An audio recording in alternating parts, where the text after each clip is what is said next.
Hello everyone, welcome to my channel. तो बिना किसी देरी के शुरू करते इस ड्रामा का हिंदी एक्सप्लेनेशन का एपिसोड 10th। एपिसोड के स्टार्टिंग में हम देखते हैं कि जिनियो जो कि नेशनल हॉलिडे पे घर जाने वाली थी और जिबाई को बोलती है कि अपना ख्याल रखना और मेरे मैसेज का रिप्लाई जल्दी से करना, और तुम नहीं करोगे तो मैं परेशान हो जाऊंगी।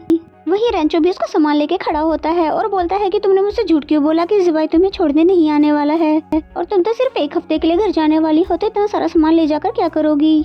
जिसपे जिनियो ने कहा अगर इतना सारा सामान जिबाई उठाता तो उसके हाथों पे दर्द हो जाता, तो और ये इतना सारा सामान भी नहीं है, अपनी गर्लफ्रेंड को जाकर देखो जरा।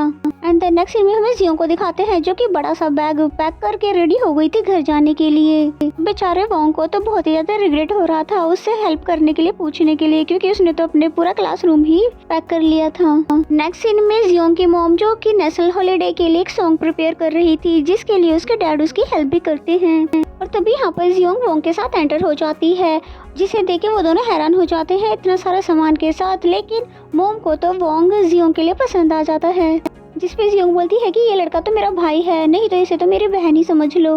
इससे पहले मोम उससे और सवाल कर पाती तभी जियोंग उनके कपड़ों की तारीफ करना शुरू कर देती है। देन नेक्स्ट सीन में हमें जियोंग को स्टडी करते हुए दिखाते हैं और हमेशा की तरह उसे क्वेश्चन सॉल्व करने में मुश्किल हो रही थी।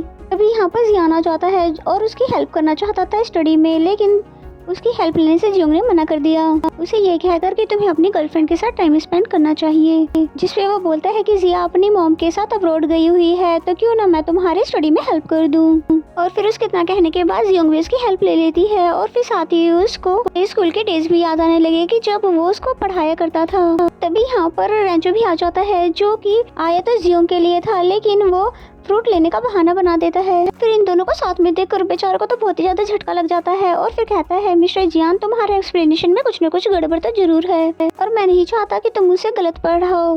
वो भी अच्छे ग्रेड्स लेने वाला स्टूडेंट है, और फिर वो कहता है कि तुम मैथ्स के स्टूडेंट हो इसलिए तुम्हें मेडिकल के बारे में क्या पता, इसलिए बेहतर होगा कि तुम इस पर टांग मत अड़ाओ। और रेंचो भी जिद पे अड़ जाता है कि मैं जियोंग को तुमसे बेहतर पढ़ा सकता हूँ, और देख लेना वो हाई ग्रेड्स लेकर दिखाएगी।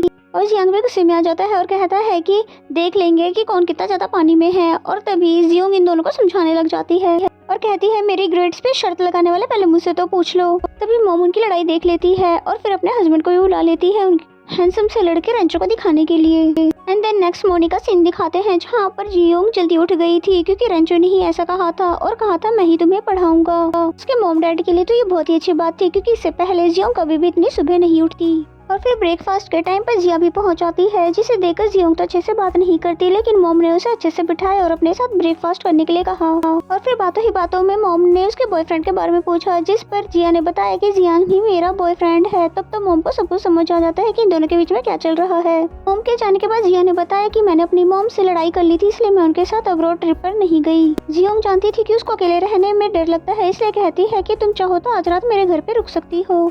जिया भी उसको सॉरी करना चाहती थी जो कुछ भी उसने जियोंग के साथ किया था, लेकिन वो क्लियर वर्ड्स में उसको सॉरी नहीं कह पाती। इसके बाद हमें रेंचो को दिखाते हैं जो कि जियोंग के स्ट्रीट में अपनी साइकिल पार्क करता है, जिसे देखकर जियान बोलता है कि ये पार्किंग की जगह नहीं है। और फिर तभी उसने एक लड़के को वहीं पर साइकिल पार्क करते हुए देखा तो सब कुछ समझ जाता है कि जियान ने जानबूझकर मुझे ऐसा कहा था कि वो मुझसे पहले वहाँ पहुँच सके। फिर वो भी जल्दी पहुँचने के चक्कर में दोनों एक साथ भागने लग जाते हैं और फिर शॉर्टकट लेकर वहाँ पर पहुँच जाते हैं। जियोंग और जिया भी उन दोनों को ऐसे देखकर बहुत ज्यादा हैरान हो जाती है, और मॉम तो खुश हो जाती है इनको देखकर और कहती है चलो आज साथ में ही हम सब ब्रेकफास्ट करेंगे। जिया के पूछे पे जियान ने बताया कि हम दोनों जियोंग को पढ़ाने के लिए आए हैं, लेकिन तभी जियोंग उसको इशारा करती है कि इसे यहाँ से लेकर जाओ क्योंकि मुझे नहीं पढ़ना है।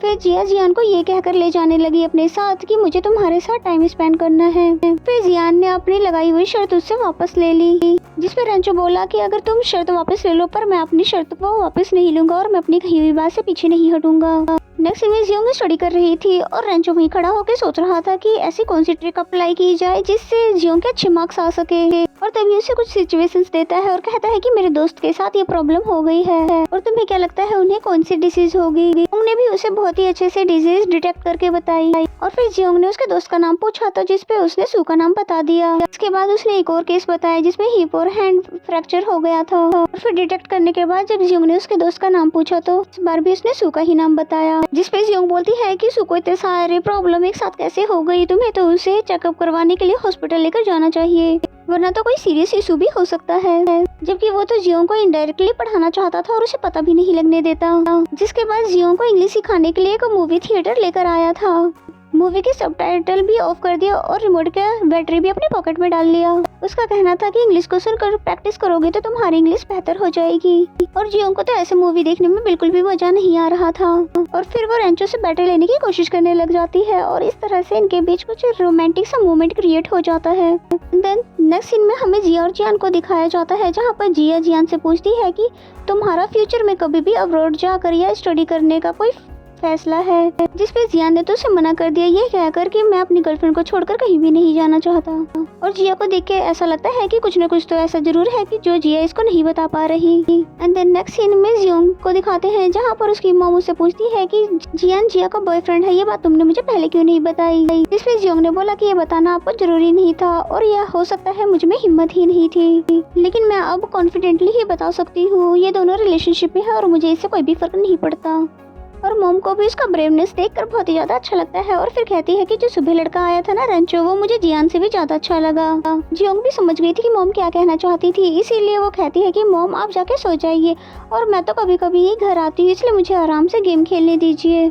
एंड देन नेक्स्ट सीन हमें रात का दिखाया जाता है, जहाँ पर जियोंग और जिया एक ही बेड पर सो रही थी, लेकिन एक दूसरे से बात करने में दोनों को ही हेजिटेशन हो रही थी। फिर जियोंग उससे बोलती है कि तुम स्टडी करने के लिए अब्रॉड जाने वाली हो, क्या तुमने इस बारे में जियान को बताया। जिसपे जिया बोलती है कि मैं स्टडी करने के लिए अब्रॉड नहीं जाना चाहती, इसलिए तो मैंने अपनी मॉम से लड़ाई भी कर ली और मैं ये बात अब जियान को कैसे बताऊं। इस पे जियोंग ने बोला कि जियान बहुत ही रिलायबल लड़का है और तुम एक बार हिम्मत करके उसको बताओ तो वो जरूर ही समझने की कोशिश करेगा।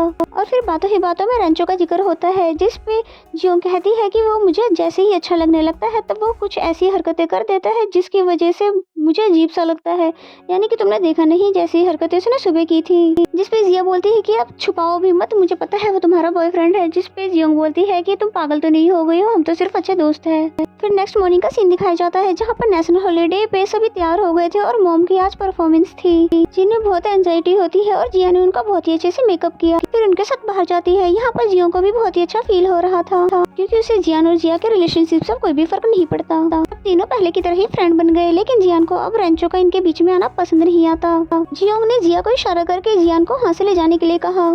उसके बाद रेंचो को नेशनल फ्लैग देती है फेस पर लगाने के लिए और फिर जब वो खुद नहीं लगा पाता तो जियोंग उसकी हेल्प करती है उसके फेस पर फ्लैग लगाने में, जिसकी वजह से रेंचो को तो बहुत ही अच्छा लगता है। जिसके बाद सभी मॉम की परफॉर्मेंस देखते हैं और वहीं पर जियोंग ने ये डिसाइड कर लिया था कि अब वो मूव ऑन कर लेगी। क्या हुआ अगर जियान मेरा बॉयफ्रेंड नहीं बन पाया, और ये लाइफ है, अनएक्सपेक्टेड चीजें तो होती ही रहेंगी। लेकिन रेंचो को तो क्लियर हो चुका है कि उसे जियोंग से प्यार हो चुका है और इस सच्चाई को वो झुठला नहीं सकता।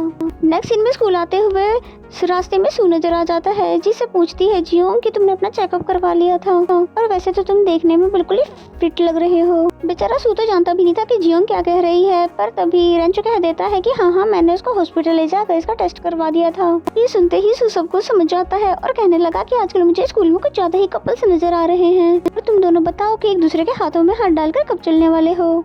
जिसपे जियोंग बोलती है कि तुम्हें जरूर कोई गलतफहमी हो गई होगी, रेंचो एक अच्छा लड़का है और अच्छा बॉयफ्रेंड भी बन सकता है, लेकिन हम दोनों तो सिर्फ अच्छे दोस्त हैं। और वैसे भी मैंने सोच लिया है कि मैं कभी भी रिलेशनशिप में नहीं आऊंगी, मैं बस अपने स्टडी पर फोकस करूंगी।